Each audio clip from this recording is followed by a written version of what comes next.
We'll begin our study of function relations this year by talking about some definitions of words. So we'll first start off with dependent and independent variables.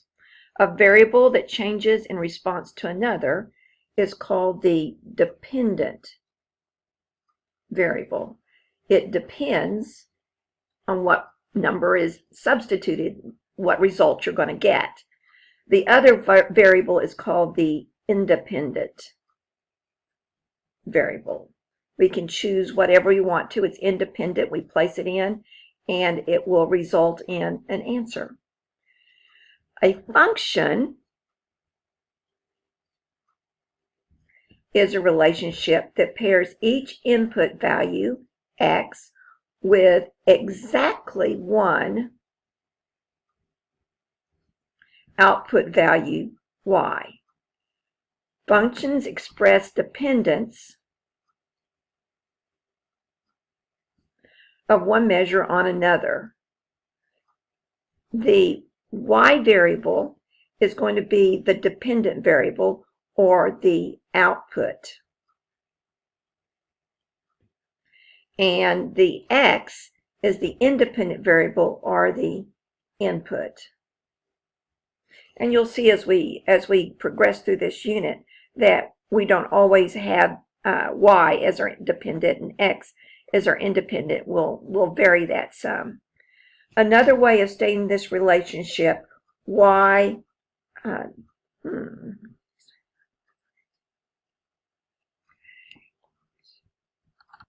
depends on x,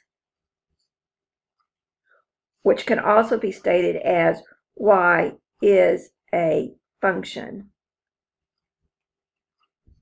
of x. Example 1. In example 1, each of these three containers hold the same volume of water. Water is added to each at the same rate. Which graph shows the change in height for each container? Now, what I want you to kind of imagine is that you've got a cup of water, and you pour that same cup into A and B and C. Which one is going to increase in height the most, and at what rate are they going to do it? So take a minute, pause the recording, and see if you can come up with that answer on your own. All right, so we've got example 1. You can see here that we have this set up, volume across the bottom. So as the volume increases, volume is going to be our input, and our output is going to be the height. So as we put in water, which one of them is going to increase quickly and then slow up? Well, that would be B, because as we poured water in, there's such a small space to put it in, it's going to go up a little bit faster here. So this answer is going to be B.